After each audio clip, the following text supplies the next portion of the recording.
मेरे प्यारे बच्चों, देखिए पहला पार्ट है अपना क्या, आसपास की आकृतियां। आकृतियां में देखिए एक प्रश्न है, एक चित्र दिया है, पंचभुज की आकृति बनी है।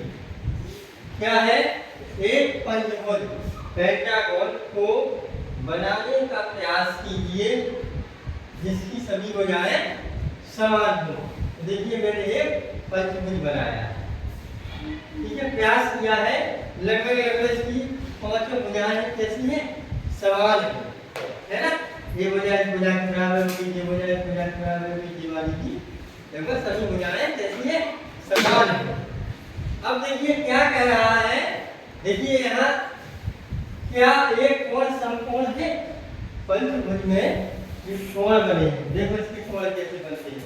देखिए यहाँ से ऊपर बन जाएगा, यहाँ से इधर बन जाएगा, यहाँ से बीच में बन जाएगा, ठीक है। तो इधर से एक इधर बन जाएगा, एक इधर, और है ना, इसका इधर से चला जाएगा, इसका इधर से, इसका इधर से, इधर से।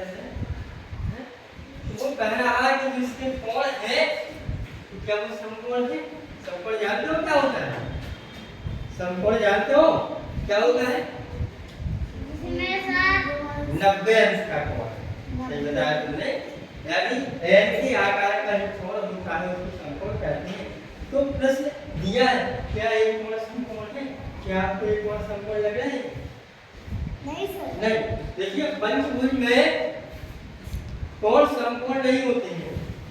क्या है? पंचभुज का जो कोण होता है वो समकोण से थोड़ा बड़ा होता है, समकोण से थोड़ा बड़ा होता है। अब देखिए इसमें देखेंगे ये पंचभुज है।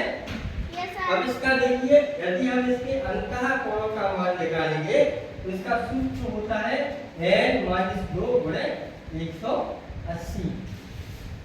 n हो गई अपनी भुजाओं की संख्या, 180 अंश का। n क्या हो गई अपनी? n का मतलब है भुजाओं की संख्या। n क्या है? भुजाओं की संख्या। तो इसमें कितनी भुजाएं हैं? इसमें सर 1 2 3 4 5। क्या लिख देंगे? 5 - 2 गुणे 180, घटा देंगे बचेगा 3, 3 गुणे 180, घटा दिया 4। तो इसकी जो अंतः कोण का मान निकलेगा किसका? अंतः कोण किसका? अंतः कोण। तो देखिए पंचभुज का प्रत्येक कोण कितने अंश का होगा? यदि इसमें कोणों का जो योगफल है वो कितना होगा? 540।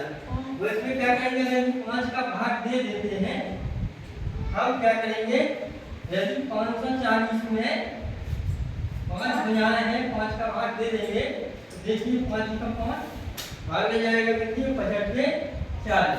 यानी इसका जो कोण निकलेगा, अंतः कोण निकलेंगे इसके कितने अंश का? एक कोण होगा 108 अंश का। कितने का होगा? 108 अंश का। तो पहला प्रश्न है क्या ये कोण समकोण है? तो उत्तर क्या मिला? कि समकोण नहीं है, क्योंकि इसका प्रत्येक कोण कितने अंश का निकल रहा है? 108 अंश का। वो देखिए पंचभुज का जो बाहरी कोण का एक फल होता है तो कितना होता है? वो सर होता है 540। नहीं, वो होता है अपना 360। 360। तो बाहर कोण का जो मान निकलेगा अपने अंतः कोण का, तो देखिए 360 में क्या करेंगे हम? 5 भुजाएं हैं, 5 का भाग दे देंगे, 5 7 35, तो 5 गुना 10। तो प्रत्येक कोण इसका कितने का निकलेगा? 72 इसका, और इसका अंतः कोण निकलेगा 108। तो डिग्री हो गया। तो पंचभुज का प्रत्येक कोण यदि समपंचभुज है तो इसका प्रत्येक कोण कितना होता है? 108 अंश का, 90 से बड़ा होता है।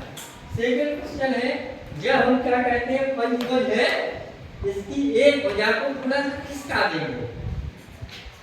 इसमें क्या कह रहा है, यदि हम पंचभुज की एक भुजा को, जब हम पंचभुज की एक भुजा को सरकाते हैं तब क्या इस पंचभुज की आकृति में कोई परिवर्तन होगा?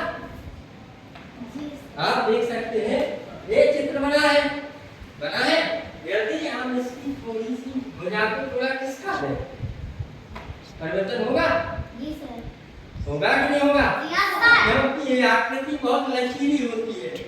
एक त्रिभुज था, उस दिन बताया था मैंने, त्रिभुज की जो आकृति होती है बहुत मजबूत होती है।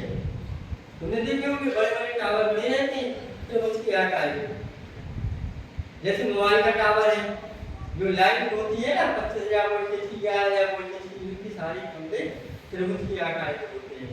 त्रिभुज की यदि हम एक वजह खिसकाते हैं तो उसकी आकृति में कोई परिवर्तन नहीं होता है, क्योंकि उसकी आकृति बहुत मजबूत होती है, मजबूत, इसका कोई सहारा नहीं। इसकी जो आकृति है बहुत लचीली, तुमने इसकी एक वजह को थोड़ा खिसकाया, ये आकृति इसकी बदल गई, आकृति बदल जाएगी तो क्या बदलेगी, यहाँ लिखने में बदल जाएगी, क्या हो जाएगा, बदल जाएगी, बदल जाएगी आकृति इसकी।